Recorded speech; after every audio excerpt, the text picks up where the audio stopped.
Hey guys, and welcome to the Game Beans. In this video I'm going to do a guide to 61 Harbinger. Yay, fun. This is going to be an updated video of the one I previously did, so enjoy.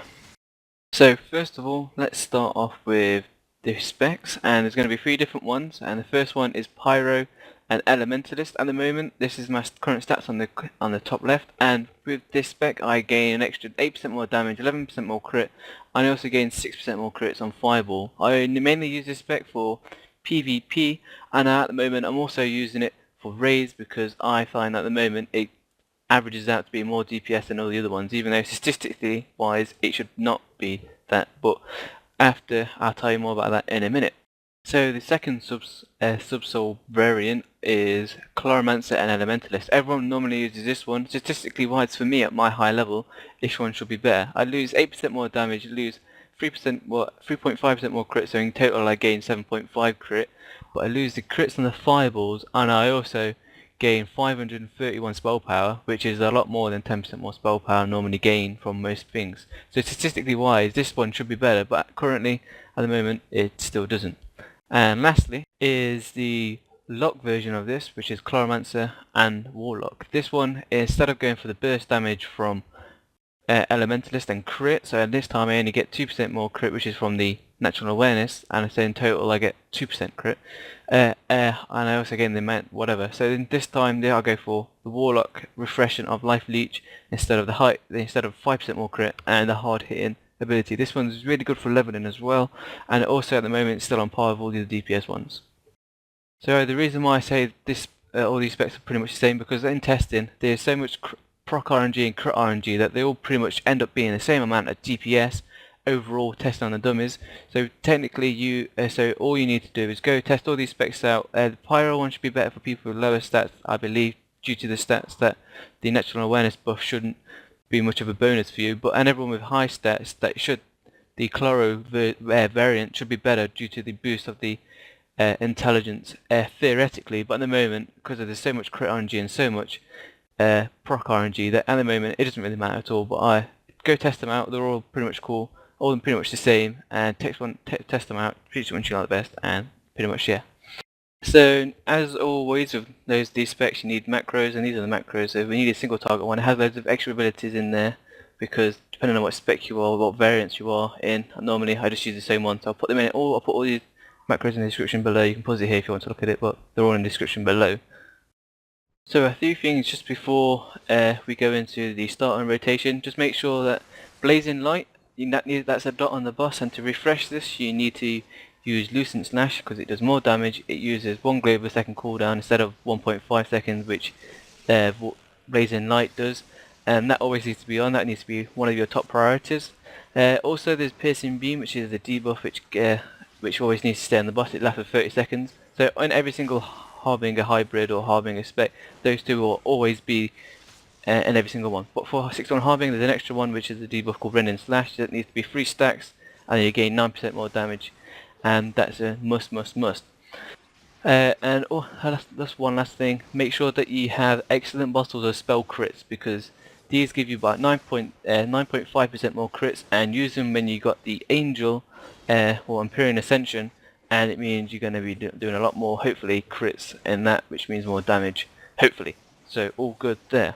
Also make sure that when you're in the Empyrean Ascension, if you're in the Clara Vibrance, that you proc natural awareness by either using the condition response to corrupt the life, or making sure that you've used the life ability either from the Proc, Vorpal Slash, Lucent Slash, or Piercing Beam just before you use the 2 big AoE cooldowns, just so that you can get the extra 500 whatever spell power and crit rate when you use those 2 abilities. So starting this spec, you need to either spam Lucent Slash at the start, or you need to cast the ability. So if you spam Lucent Slash, you'll then get your proc of Eldritch Gift, and then either whichever spec you're in, you press your op macro, so which will be for Chloro Ellie and Pyro Ellie be Lightning Strike, and then instead of that for whatever Chloro Lock, you need to use Life Leech so that you use that on instead. After that you need to go for Blazing Light, and straight after that use Piercing Beam.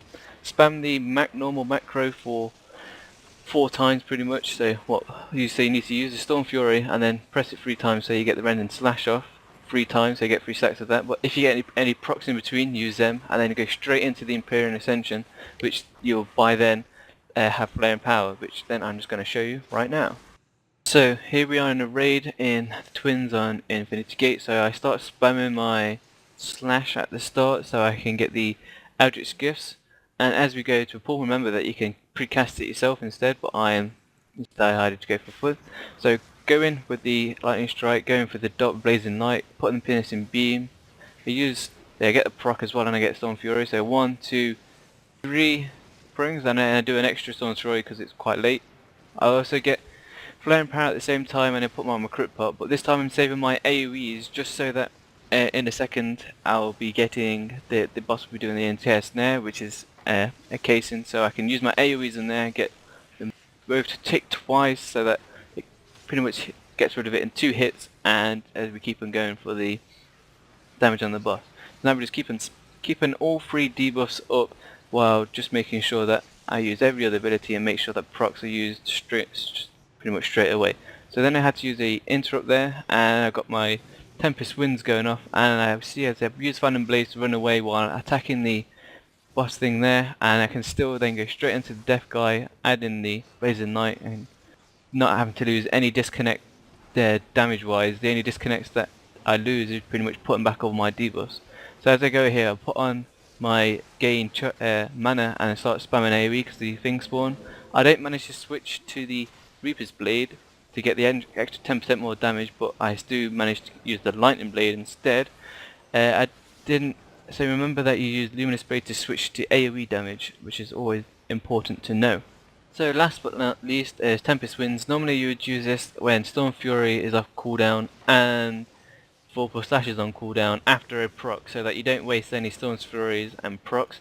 No, but after testing and all this kind of shit, actually waiting for that optimal moment is a DPS loss. So you actually use Tempest Winds normally as soon as it comes off cooldown, but when Storm Fury is also on cooldown. So if you get like a proc and use Vorpal Slash and proc, then you can still use the Tempest Winds. If they're both on cooldown, if they're both just gone off cooldown, you can then use Tempest Winds, and then with the next splash attack you might end up getting a proc. So yeah, you might lose out on optimal procs, but because of how Eldritch Armor works, the proc rate chance is so shit that wasting Tempest Winds on the optimal moment is quite often a DPS loss. So remember, make sure you test which spec you like the best. I still like using Pyro Ellie. Chloro Ellie statistically does more damage, but the amount of time that you have 500 whatever spell power up, that most of the time that kind of equals out. But at higher end gear, they're all pretty much around about the same, but all really hard RNG and crit rate, so you can't testing this is pretty hard. So make sure you go for which one you like the best.